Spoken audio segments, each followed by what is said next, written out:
첫 번째 이제 AI 지능 관련된 표준화 추진 전략에 대해서 말씀을 드렸고요. 두 번째 발표는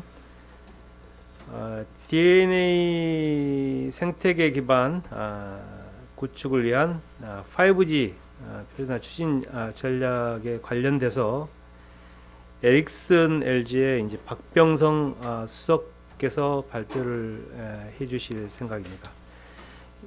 발표는 5G 상용화 이후에 이제 4차 산업혁명을 위한 기반 기술로서 이제 B5G가 가장 중요한데 그 표준화 중점 항목이 무엇인지, 그리고 국내 표준화 대응 전략을 어떻게 가져야 될 것인지에 대해서 말씀을 해주실 생각이고요.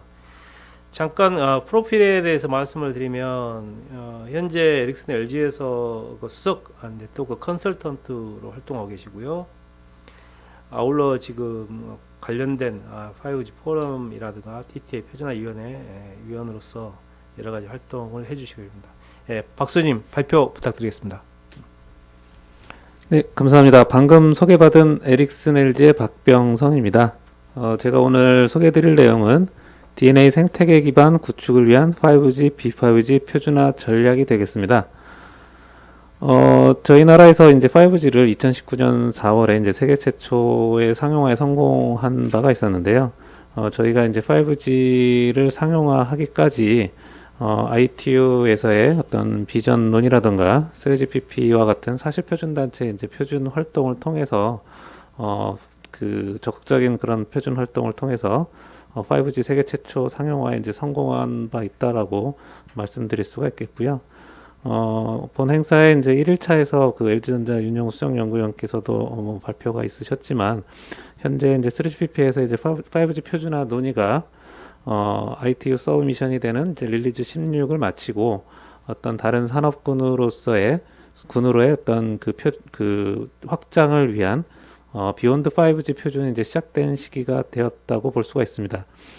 그래서 그 TTA ICT 표준화 전략 맵 그 5G, B5G 분과에서는 이러한 상황을 반영을 해서 비욘드 5G를 포함한 이제 표준화 전략 로드맵을 마련하게 되었고요. 거기에 대한 내용을 중심으로 발표를 진행을 하도록 하겠습니다. 우선 그 본 발표가 이제 일반인 대상으로도 하기 때문에 전반적인 좀 배경을 소개해드리는 차원에서 5G, 5G 시장 현황과 표준화 진행 상황들을 좀 더 소개해드릴 거고요. 후반부에는 그 표준화 전략 맵에서 작성된 어떤 기술 개요와 중점 표준화 항목, 그 다음에 표준화 기대 효과 및 전략에 대해서 소개를 해드리도록 하겠습니다. 현재 그 5G 그 이동통신 가입 건수 전망을 잠깐 소개드리면서 5G 현재 상황을 좀 설명드릴 텐데요. 5G는 그 모두에서 설명드린 대로 이제 2019년 상용화 이후에 이제 빠르게 그 5G를 도입하는 사업자와 가입자가 늘어나고 있는 상황입니다. 그래서 현재 글로벌 상황을 보면은 2019년도에 시작한 이후에 2020년도에 이제 글로벌 5G 가입 건수가 한 1억 9천 건으로 예상을 하고 있고요. 물론 이 가운데 이제 가장 많은 수는 이제 중국 쪽에서 차지하고 있는 상황인데, 그 시점을 이후로 이제 5G 가입자가 좀 많이 급속히 증가를 해서 2025년도 되면 전체 89억 건의 5G 가입 건수 가운데 약 한 28억 건으로 한 30% 정도 차지할 것으로 예측을 하고 있습니다. 국내 상황을 보시면 여기 이제 작성 시점에는 이제 7월 기준 데이터가 최신이었고요. 이제 최근에 이제 8월 데이터도 발행이 되었는데, 8월 기준으로 보면은 이제 5G 가입 건수가 약 한 858만 명으로 한 전체 가입 건수의 한 12%를 차지하고 있습니다. 이제 글로벌 상황과 이제 국내 상황을 좀 비교를 해보자면, 국내 상황은 그 이동통신에 진화된 새로운 그 세대 기술이 도입되면은 좀 빠르게 가입자가 전환되는 그런 동향을 보이고 있고요. 5G도 이런 경향에 따라서 그 기존의 이제 3G나 4G 가입자가 빠르게 5G로 전환될 것으로 예상이 되고 있는 상황입니다. 망 구축 이후에 가입자가 어떻게 증가됐느냐를 이제 4G와 5G를 비교해 볼 텐데요. 4G LTE가 최초로 상용화된 2009년 시점 이후에 가입 건수를 보면 한 글로벌로 한 10억 건에 도달하는데 한 6년 정도 걸린 반면에 5G는 한 4년 정도에 10억 건을 달성하기 때문에 기존의 이제 4G보다도 더 빠르게 확산될 것으로 예상을 하고 있습니다. 이에 대한 근거로는 4G 때에 비해서 5G에서 중국의 참여가 적극적이었고 4G 때에 비해서 5G의 초기부터 다양한 단말군이 공급됨으로써 이러한 동향을 뒷받침하고 있다고 생각이 됩니다. 그 5G를 그 도입된 배경이기도 한데요. 이제 모바일 트래픽이 좀 급격히 증가하고 있다라는 것을 볼 수가 있습니다. 2019년도 현재에 매달 한 33 엑사바이트의 모바일 트래픽 발생 건수가 2025년도가 되면 한 5배 증가해서 164 엑사바이트로 증가할 것으로 보이고요. 물론 이 가운데는 가장 많은 비중은 이제 비디오 트래픽이 차지할 것으로 보입니다. 오른쪽에 이제 그 전체 모바일 트래픽 동향을 보시면 2025년도에 예측되는 164 엑사바이트 건수 가운데 약 한 절반 정도를 이제 5G 절반 정도의 트래픽이 이제 5G에서 발생될 것으로 예측되는 상황입니다. 5G는 그 기존에 이제 그 소비자 중심의 무선 인터넷 시장 외에 그 매시브 IoT나 크리티컬 IoT와 같이 이제 사물간의 통신을 지원하도록 고안되었기 때문에 이런 5G를 통해서 오른쪽에 보시는 바와 같은 이제 다양한 산업군의 적용을 통해서 ICT라든가 뭐 통신 사업자들의 어떤 새로운 매출 기회가 생길 것으로 보이고요. 이제 오른쪽의 수치는 이러한 5G를 이용한 커넥티비티가 뭐 제조업, 뭐 농업, 뭐 에너지, 공공안전 등 다양한 산업군에 적용했을 때 통신 사업자가 취득할 수 있는 그러한 매출, 새로운 매출 기회로 이제 예상되는 그런 수치가 되겠고요. 왼쪽 편에 이제 2026년도에 그런 경향을 보면은 이러한 그 새로운 매출 기회를 통해서 전체 매출 규모의 한 36%를 정도로 차지할 수 있는 정도로 이제 예상을 하고 있습니다. 이러한 동향은 이제 국내 그 분석에서도 나타내고 있는데요. 그 KT 경제경영연구소에서 분석한 바에 의하면 그 10개 산업 영역에서 이제 5G를 적용을 했을 때 추가로 한 42.3조 원의 가치를 창출할 것으로 예상을 하였고요. 도시나 그다음에 사무실, 가정, 그다음에 비도시 지역의 그런 4개의 영역을 통해 기반 환경을 통해서 2030년도에 한 47.8조 원의 사회적 경제 가치를 제공할 것으로 예상이 되고 있는 상황입니다. 이런 상황을 그 반영하기 위해서 정부는 그 5G의 그 상용화 이후에 5G 플러스 전략이라고 하는 이제 5G 확산 전략을 이제 수립한 바가 있습니다. 이러한 5G 플러스 전략에는 네트워크 장비, 스마트폰, 그다음에 뭐 여러 다양한 디바이스나 VTX와 로봇, 드론과 같은 이런 응용 서비스들과 같은 10대 핵심 산업을 정의를 하고 있고요. 실감 콘텐츠, 스마트 공장, 자율주행차, 스마트 시티, 디지털 헬스케어의 5대 핵심 서비스를 정의하여 지원하고 있습니다. 그래서 5G는 이제 상용화 이후에 이런 10대 핵심 산업과 5대 핵심 서비스를 에 대한 이제 기반 기술이다, 기반 인프라다라고 보시면 되겠습니다. 그 저희가 이제 표준을 하는 이유는 앞에서도 그 저희가 이제 그 작년에 이제 상용화한 기술은 이제 초기 그 5G의 초기 표준을 기반으로 상용화한 바가 있는데요. 현재는 릴리즈 17에 이런 비욘드 5G에 대한 이제 표준이 진행되고 있고 이런 표준이 실제 상용화되는 기술보다 한 1, 2년 정도 선행해서 나오기 있기 때문에 이런 표준화를 앞서서 그 표준화를 그 선조적으로 대응을 하고 준비를 해야 이런 그 5G에 대한 그런 확산과 그런 거에 이제 기여를 할 수 있다라고 볼 수가 있겠고요. 그런 차원에서 저희가 이제 표준화 전략맵 작업을 수행하고 있다라고 볼 수가 있습니다.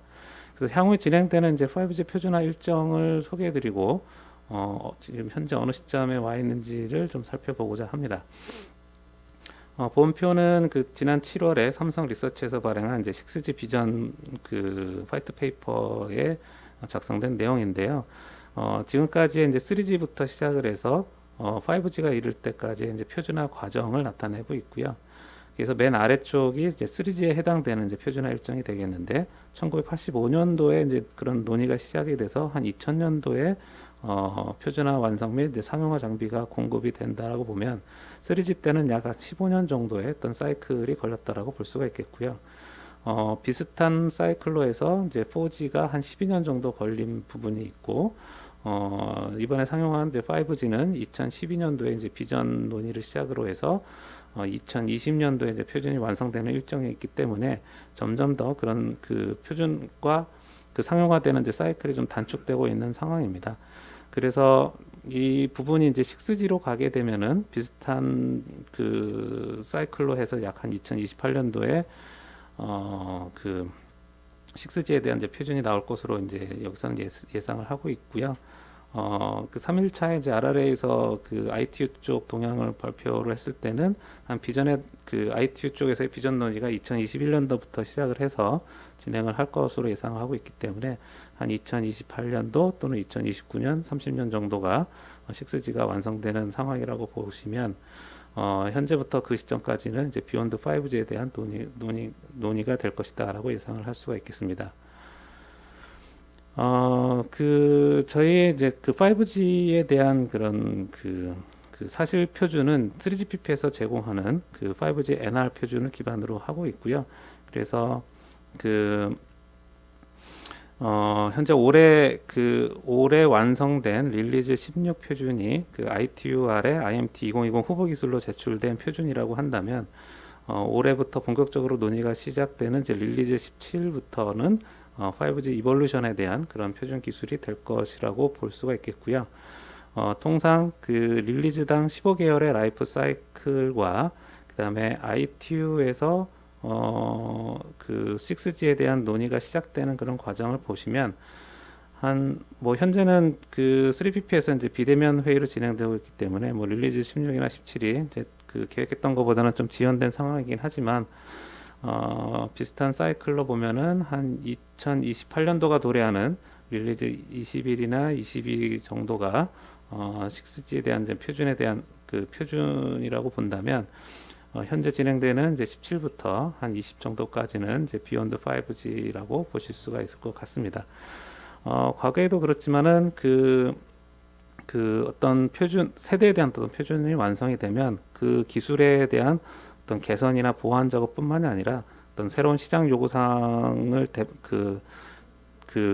대변하기 위한 어떤 새로운 표준 기술이 도래하게 되고, 그것이 이제 이볼루션 진화된 기술 표준으로서 논의가 진행되다가 새로운 세대에 대한 어떤 요구 사항이 나오면 거기에 맞는 후보 기술이 선택이 되고, 그 후보 기술이 그 새로운 세대에 대한 이제 중점 표준화가 되는 중심 표준화가 되는 그런 사이클이 도래를 하고 있습니다.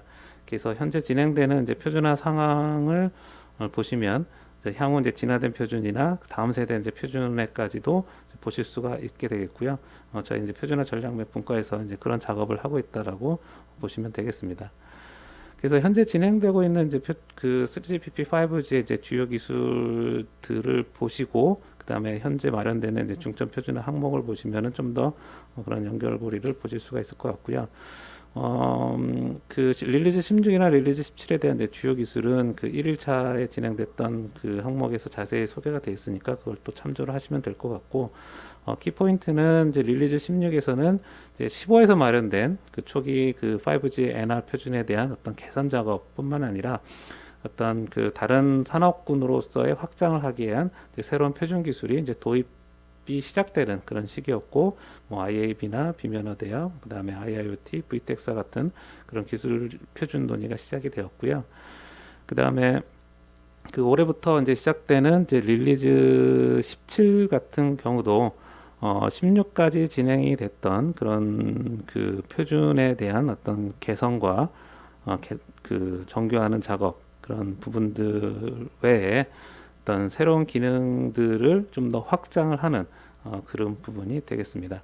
그래서 뭐 주파수를 확장하고 미디어 쪽에 대한 어떤 그 멀티캐스트, 브로드캐스트 서비스들 포함을 하고 있고요. 그리고 릴리즈 16까지 진행됐던 그 비지상망에 대한 어떤 그 스터디가 이제 본격적으로 규격 논의가 시작되는 그런 시점이기도 하고요.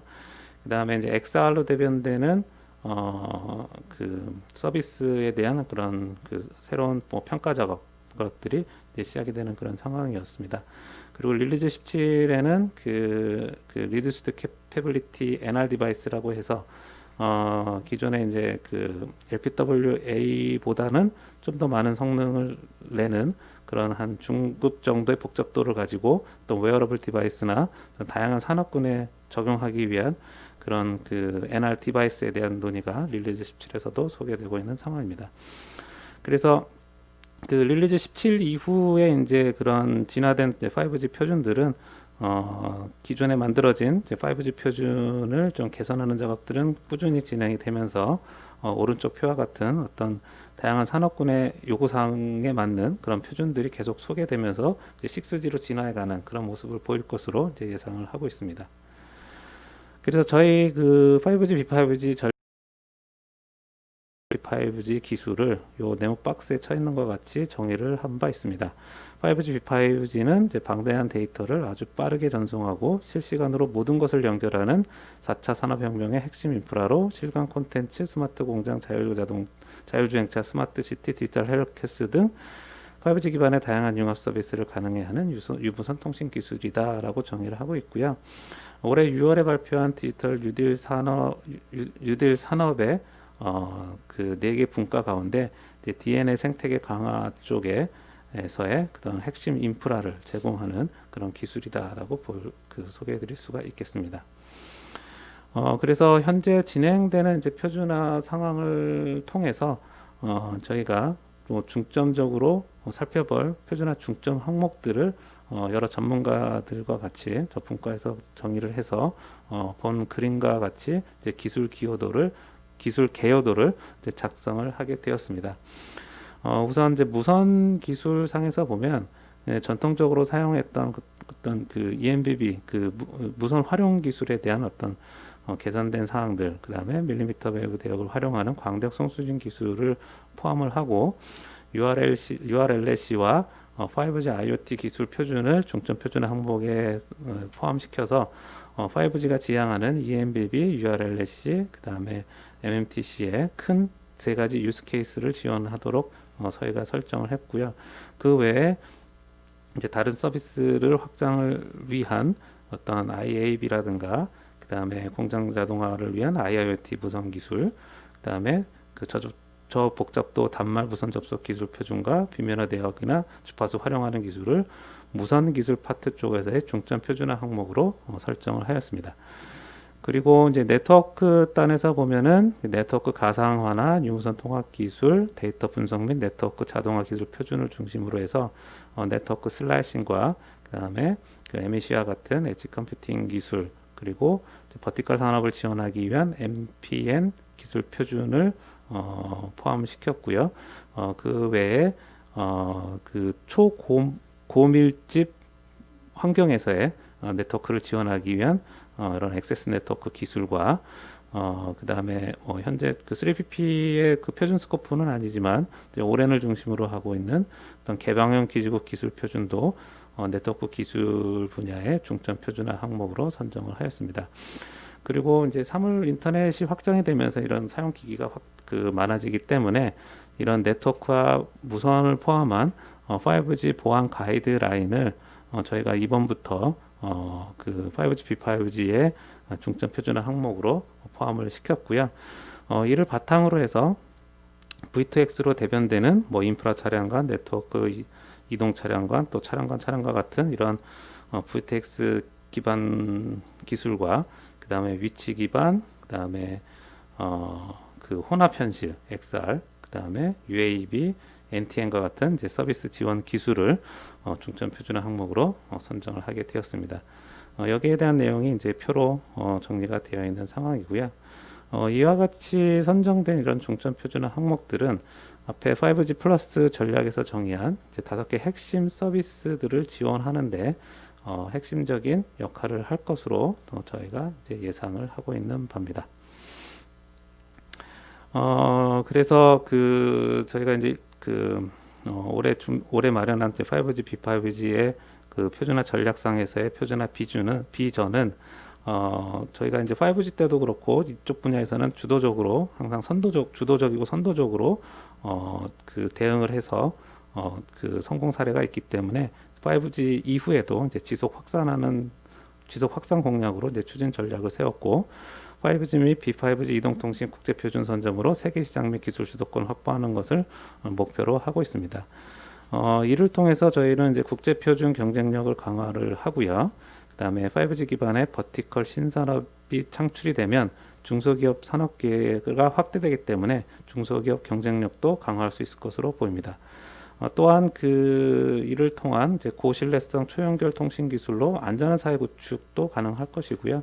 또 올해 이제 코비드 19으로 대변되는 이제 그 비면허 업무가 활성되는 그런 상황에서의 어떤 그 ICT의 그런 역할을 수행하기 위한 그런 기반 기술이 될 것으로 예상을 하고 있습니다.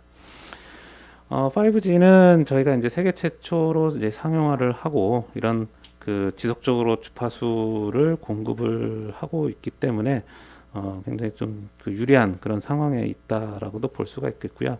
반면에 이제 국내 시장의 규모가 좀 더 제한되고 이런 그 상용화 구축에 대한 이제 투자비가 상승하거나 어떤 그 경쟁이 이제 과다하는 그런 위험 요인도 있는 상황에서 저희가 5G를 이런 구축과 운용 경험을 바탕으로 해서 5G 통신 융합 시장을 좀 더 선도를 하고 그리고 새로운 서비스 시장을 개척을 해야 될 것으로 보이고요. 이를 위해서 어떤 표준 주도 세력과 기술 교류를 통한 5G, B5G 표준 전문가 양성과 이런 표준 전략이 필요할 것으로 생각이 됩니다. 그래서 이런 5G, B5G 분야의 이제 표준화를 위해서 이제 많은 분들이 이제 쓰시고 계시는데요. 이런 표준을 위해서는 ITR 등의 이제 그 국제 표준화 기구 대응뿐만 아니라 3GPP를 비롯한 어떤 사실 표준화 기구에 대한 대응도 필요하고요. 이를 위해서 국내에서는 TTA, TC11을 중심으로 해서 국내 표준화 활동을 이루어지고 있고요. ITR 쪽에서의 그 국제표준 대응위원회와의 그런 원활한 그 협력과 그다음에 5G 포럼을 중심으로 한 이제 민간의 어떤 그 협력을 바탕으로 해서 관계부처와의 협의를 통해서 5G와 B5G 표준화의 전략을 이제 추진해야 할 것으로 생각이 됩니다. 제가 준비한 내용은 여기까지가 되겠습니다. 예, 박병성 수석연구원님 발표 감사합니다. 5G와 B5G 전반에 관련돼서 추진 전략이나 뭐 동향에 대해서 말씀을 해주셨습니다. 일단 이 행사가 공개된 행사이고 또 질문을 받고 있습니다. 그 질문에 대한 질문이 하나 들어와 있는 게 있고요. 첫 번째는 제가 이제 조금 시간이 한 2분 정도 남아 있기 때문에 대담 형식으로 이제 박수님한테 말씀드릴 상황. 첫 번째는 이제 일반인들이 이야기 쉽게 얘기할 때 이제 뭐 2세대는 음성이고 뭐 3세대는 음성 문자 그리고 4세대 가서 음성 문자 영상으로 이제 쉽게 설명을 했었는데 이제 주파수적인 측면에서 봤어도 뭐 3세대 700메가 4세대 2.1기가 이제 5세대에서 뭐 3.5, 28 뭐 얘기를 많이 하고 있고 또 이제 기술적으로 봤을 때도 뭐 여러 가지 기술적 진화로서 얘기를 하는데 5G를 좀 더 쉽게 설명해 줄 수 있는 음성 문자 영상처럼 그렇게 쉽게 이렇게 정의할 수 있는 단어가 뭘까를 저도 고민하고 박사님도 아마 고민을 해보셨을 것 같은데 거기에 대해서 혹시 뭐 의견이 있으시면 일반인들과 함께하는 답변이라기보다는 디스커션 해봤으면 좋을 것 같고요. 두 번째 질문인데요. 최영환님께서 질문 주셨습니다. AI 기반 지능형 차세대 네트워크에 대한 전망은 어떻다고 생각하시나요? 질문을 했는데요. 질문의 이제 포인트는 AI인 것 같습니다. AI가 어떻게 그 5G에 적용될 수 있는 건지에 대해서 혹시 답변하실 수 있다면 그 두 가지에 대해서 좀 얘기를 해주시면 고맙겠습니다.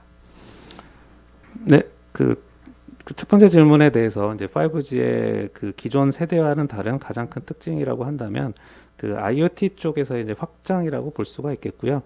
이 IoT가 그 기존에는 그 뭐 LPWA 같이 이렇게 단순한 용도로서 활용이 됐다면 5G로 오면서 굉장히 저지연과 고신뢰 같은 어떤 기술을 통해서 기존에는 적용되지 않았던 이제 산업군에 적용하는 것이 가장 큰 특징이라고 볼 수가 있겠고요.